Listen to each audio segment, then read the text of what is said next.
Hey folks, Segasonicfan here, and I've got my new workbench kind of in progress. It's going to be exciting when it's all done.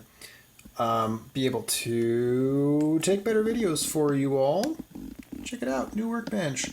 I don't have my nice big flat screen for my microscope hooked up just yet. I'm getting a swivel mount for that. But in the meantime, I'll show it to you on the small 7-inch screen. What we've got going on here. So this, of course, is a Sega CDX. This was sent to me by somebody because it had no sound and no video. They did a capacitor replacement kit, which, as you can see, is flawless. I could show you the underside and up close, but it looks terrific. They did a terrific job. So I'm going to go ahead and turn this on. You'll see it says AV2, but nothing's on the screen. Nothing's going on. So these can be some of the hardest fixes, depending on what you're looking at. And I'm going to go ahead and unplug power and take out the cartridge. Show you the PCB. So when you're doing diagnostics on a CDX, you want to start with, if you're not getting sound or video, you want to start with this daughter board. You don't need the whole CD assembly. You just need this daughter board to test those things. Now, when no cartridge is present, in fact, I'll show you. When no cartridge is present,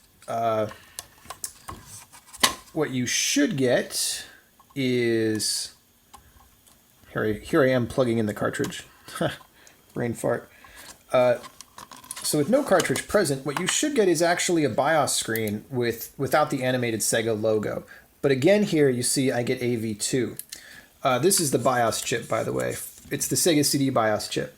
And since the CDX is kind of unique in this aspect, if you have this daughter board separate, it can still access the Sega CD's BIOS, but of course it doesn't have all the address lines appropriately triggering the second ASIC over here.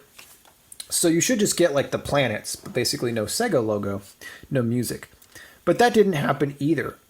So what that leads me to believe is the issue that we have here is in fact a big one, and it's going to be related to some of the main clocks or some of the address buses, but essentially what I was thinking is the Z80 is going to be the culprit here.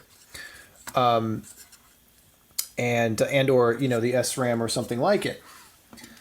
Go ahead and remove this wire I got sticking out over here. So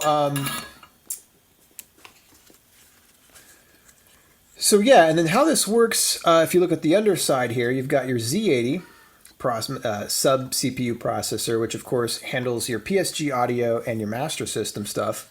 That's clocked at 3.5 megahertz, which is also subsequently the same thing as the video clock, which is split from 7.6, which is the mains clock for the ASIC, which is split from, I'm sorry, no, which is divided down from the master clock, which is this big crystal oscillator here, which for NTSC is 53.6931 megahertz. And so those all divide down. And the clock dividers, by the way, are built into the ASIC. So that's, I'm just going over a little bit of the architecture. So that divides the clock down to 7.6 megahertz for the Motorola processor, which, by the way, it's a 10 megahertz 68K, so it can handle an overclock, which people often do. But this gets 7, and then that divides down to the Z80.